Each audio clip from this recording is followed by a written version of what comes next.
ver en esta lección el transistor de efecto campo y concretamente dentro de ellos el transistor MOSFET. El transistor de efecto campo tiene sus iniciales en inglés, son FET, de Field Effect Transistor. Y dentro de ellos el MOSFET, cuyo nombre viene de metal, óxido, semiconductor,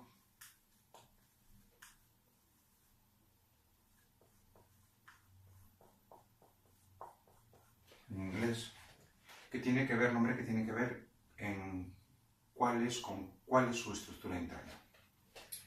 Dentro de este transistor hay básicamente dos tipos, al igual que en el bipolar, hay dos tipos, el de canal N en este caso y el de canal P. Vamos a empezar en primer lugar por el MOSFET de canal N.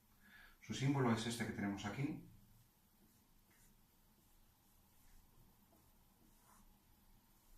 donde este terminal se llama puerta, este terminal se llama drenador y este terminal se llama fuente. Los nombres, estas iniciales vienen de su nombre en inglés, que es gate, drain y source. Este es el transistor de canal N.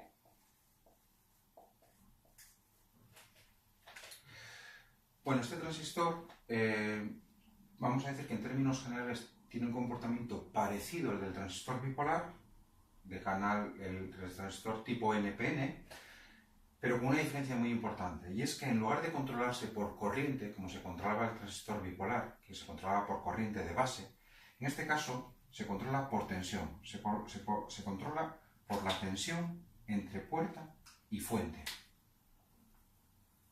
U sub G, S. De hecho, este circuito no absorbe corriente. Básicamente, entre puerta y fuente es un circuito abierto. Si recordamos, en el transistor bipolar, entre puerta y fuente, idealmente había una especie de diodo que idealmente es un cortocircuito. En este caso es un circuito abierto, es decir, el circuito no absorbe corriente. Se controla por la tensión que ponemos entre puerta y fuente. Esta tensión es normalmente de unos pocos voltios. Y de hecho no puede ser muy elevada. Si metemos una tensión de 20-30 voltios o superior, normalmente la puerta se daña y el transistor queda inutilizado. Nosotros en un circuito lógicamente no meteremos estas tensiones, pero estas tensiones pueden meterse accidentalmente simplemente por tocar el transistor, por electricidad estática, lo que lleva a que en las fábricas donde se emplean estos transistores, donde se montan, hay que tener precauciones especiales para que no se dañen. Bueno, pues lo que tenemos en este transistor, lo más importante es cómo se comporta eléctricamente, como en el resto de los componentes que estamos viendo.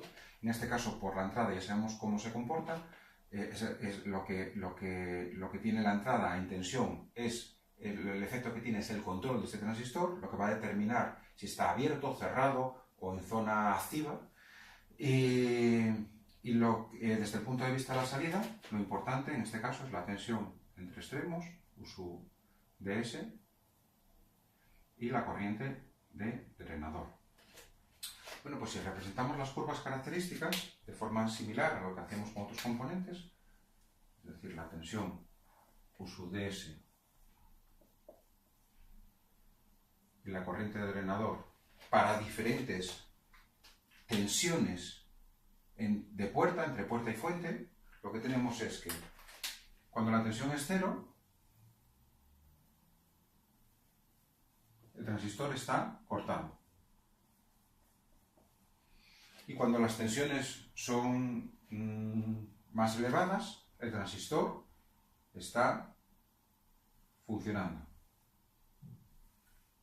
en diferentes zonas, de una forma parecida al bipolar, con dos diferencias importantes. Esto sería para una tensión U sub gs, por ejemplo, 1, y esto para una tensión U sub gs 2 mayor que U sub gs 1, y esto para una tensión U sub gs 3 mayor que U sub gs 2 y por supuesto mayor que 1. con dos diferencias importantes. Igual que en el transistor bipolar la corriente que circulaba en zona activa era siempre una constante multiplicada por la corriente de base, en este caso no hay tal constante. Es decir, esta corriente, por ejemplo, si esta tensión es el doble que esta corriente no es el doble que esta. Es decir, normalmente no suele haber una proporción exacta, lo cual nos lleva a que normalmente no podemos hablar de una beta constante, de una ganancia, y nos lleva a que tenemos que utilizar siempre las curvas características para saber el comportamiento que tiene. No podemos suponer que esto es una constante multiplicada por la tensión, en términos generales. Y otra diferencia importante es que esta aproximación que teníamos aquí para el transistor bipolar, aquí muchas veces se queda corta. Es decir, es una aproximación un tanto inadecuada. Entonces, es muy habitual que las curvas que empleamos para el transistor bipolar, en muchas aplicaciones, modelen mejor esta zona de saturación. Y básicamente, esa zona de saturación se modela mejor con una resistencia. El comportamiento en esa zona suele ser más bien resistivo. Suele ser un comportamiento como este, realmente, que es más o menos este que tenemos aquí.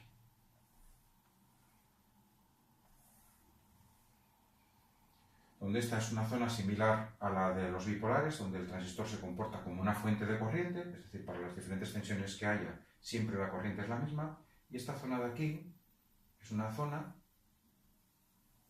cuyo comportamiento es igual al de una resistencia en el diagrama corriente-tensión, que es una recta inclinada, cuya inclinación depende de la resistencia. Entonces esta zona de aquí la llamamos zona resistiva. Esta zona de aquí, la zona activa, y la zona de corte, donde el transistor es un abierto, de forma similar a lo que era el bipolar. Que empleemos una y otra aproximación, una u otra aproximación, depende del caso, pero las dos son bastante. El transistor MOSFET de canal P. Este era el transistor MOSFET de canal N.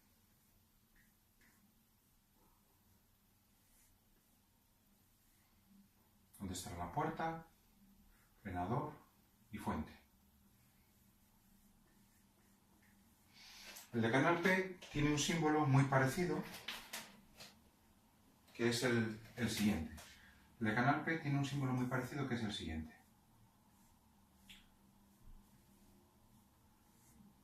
Básicamente, la diferencia en el símbolo es que la flecha va al revés, y en el funcionamiento en que todo va al revés, todos los signos van al revés. Es decir, donde aquí la tensión puerta-fuente debía ser positiva para que el transistor condujera, en este caso debe ser negativa.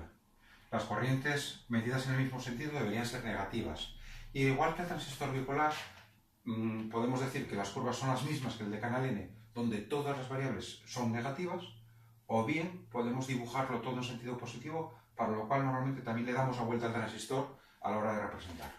Entonces vamos a representarlo de esta segunda forma, que es la siguiente. Vamos a dibujar el transistor de canal P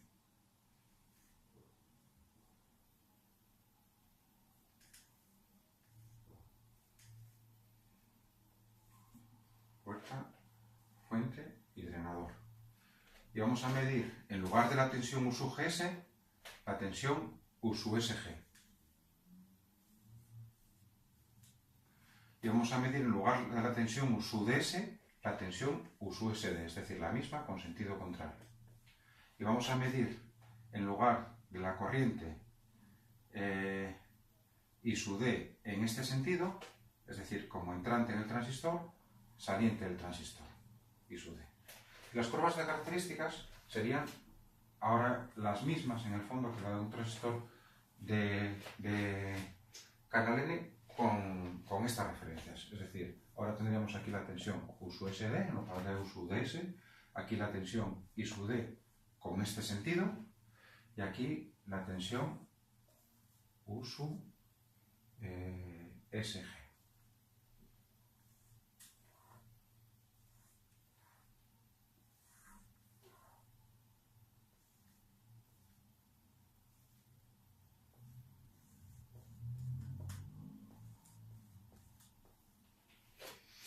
donde según aumenta su SG, cada vez tenemos el transistor con una corriente mayor. Esto realmente hasta ahora es un tipo de MOSFET que es el MOSFET de acumulación. Hay otro que se llama de depresión, cuyo símbolo es prácticamente igual, con una pequeña diferencia. Este sería el que hemos visto ahora, es el MOSFET de acumulación,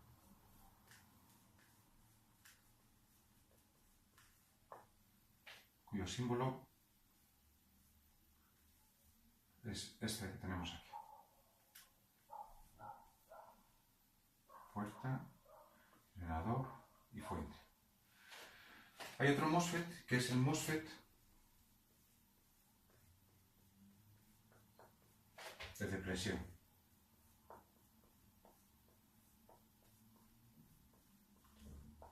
Cuyo símbolo es muy parecido,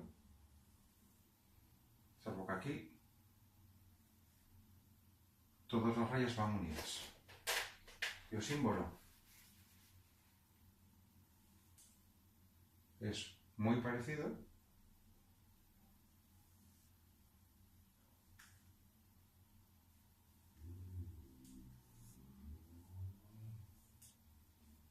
pero con todas estas líneas unidas. Este MOSFET tiene unas características muy parecidas a la anterior, salvo que no entra en zona de corte con una tensión U sub GS igual a 0, sino que con U sub GS igual a 0 ya conduce, con 0 voltios aquí ya conduce. Hay que meter tensiones negativas para meterlo en zona de corte. Sus pruebas características, por lo tanto, son las siguientes. Esta sería tensión corriente, y podemos decir que con una tensión, vamos a tomar la aproximación más ideal del transistor, con una tensión U sub G es igual a 0, ya conduce. Con una tensión U sub GS 1 mayor que 0, conduce más. Y con unas tensiones negativas conduce menos.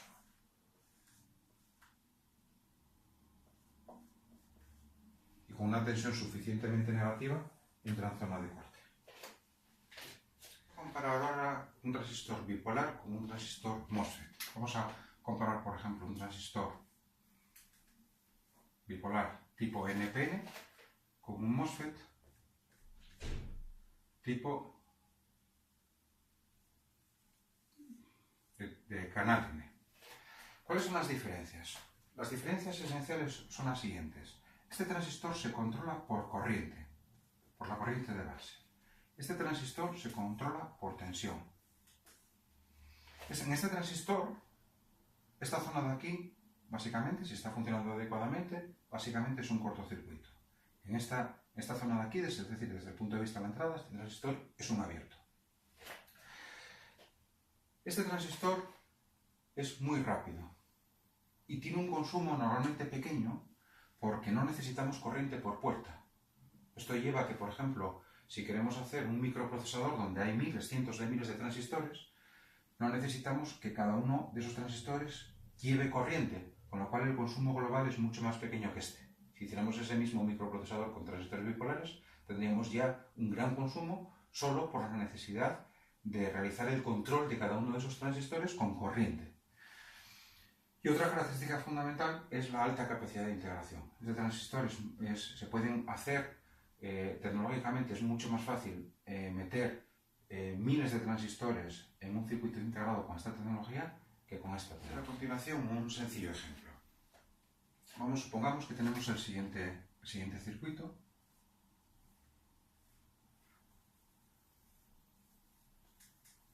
Aquí tenemos una resistencia de, por ejemplo, 3K.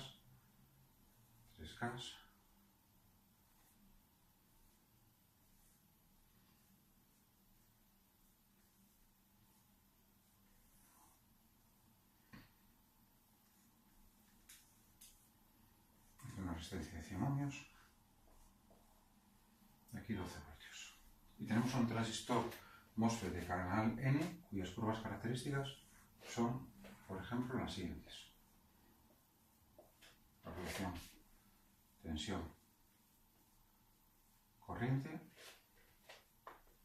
es la siguiente.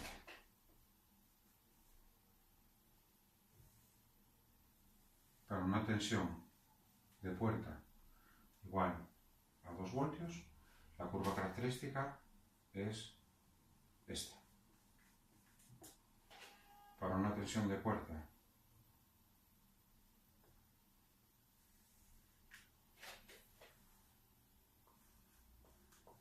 de 6 voltios, la curva característica es esta.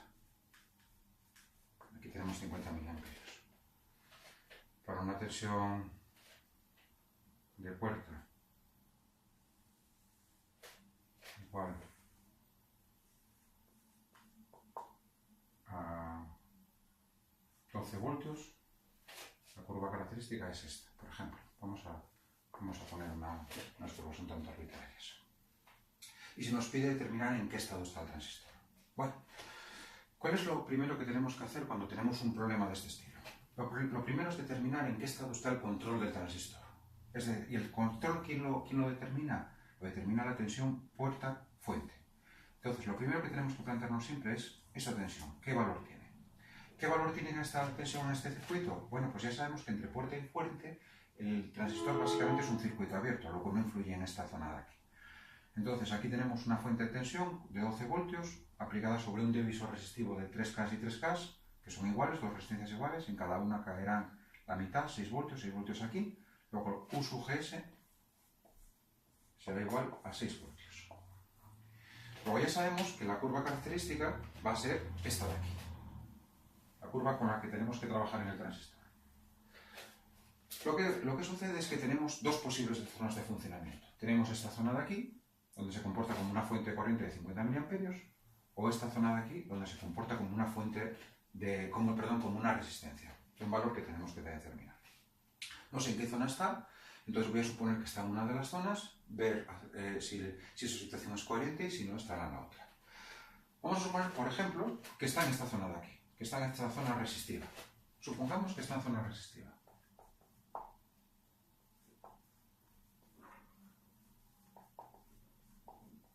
Si está en zona resistiva, el transistor se comporta como una resistencia, que es esta zona de aquí. ¿De qué valor? Del valor que nos viene dado por la pendiente de esta curva. Es decir, la resistencia será la relación tensión-corriente que hay en corresponde a esta línea recta. Con determinarlo en un punto, como es una recta, será la misma en todos los sitios. Vamos a tomar este punto, por ejemplo, donde la tensión es de 4 voltios y la corriente es de 50 mA. Es decir, la resistencia del transistor en toda esa zona será 4 voltios entre 50 mA, lo que corresponde a 4000 entre 50, es decir, 80 ohmios. Bueno, pues si estamos en esa zona resistiva, el transistor, esto básicamente será una resistencia. Luego tenemos aquí una fuente de tensión de 12 voltios, una resistencia de 100 ohmios y una resistencia de 80 ohmios. ¿Qué habrá que comprobar para que todo sea coherente? Que la tensión U sub ds está en esta zona. Es decir, lo que hay que comprobar es si la tensión U sub ds es menor de 4 voltios. Esta es la pregunta que tenemos que hacernos para determinar si la zona es resistiva. Bueno, ¿cuál será la tensión U sub ds? Bueno, pues tenemos aquí una malla completada por esta tensión, esta resistencia y la fuente de 12 voltios que está entre este extremo y este extremo. Entonces, U sub ds menos la caída de tensión que hay aquí, que es I sub d por 100,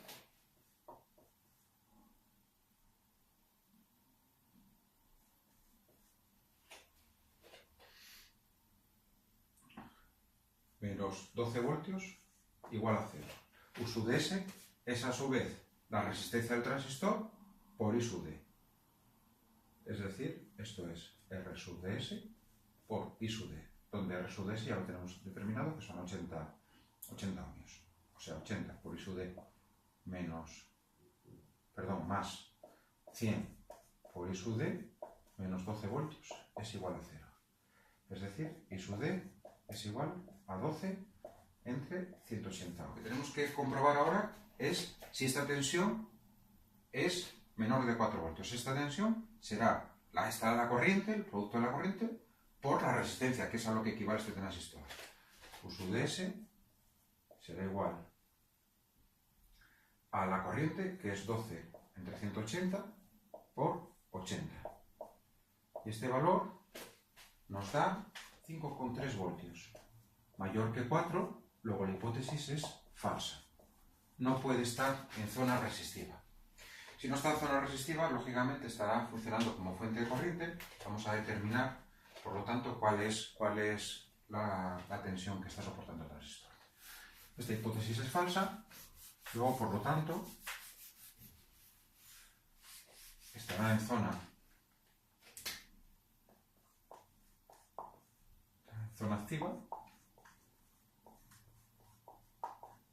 La corriente tendrá que ser, por lo tanto, 50 miliamperios. Nos falta determinar la tensión. La tensión U sub de S más 100 por I sub de menos 12 es igual a 0. Luego U sub de S es igual a 12 menos 100 por 50 miliamperios. Luego U sub de S es igual a 7 voltios. Por lo tanto, el punto de funcionamiento será, si estos 4 voltios, pues será un punto como este de aquí, de 7 voltios y 50 miliamperios, que lógicamente es coherente con las curvas características del transistor.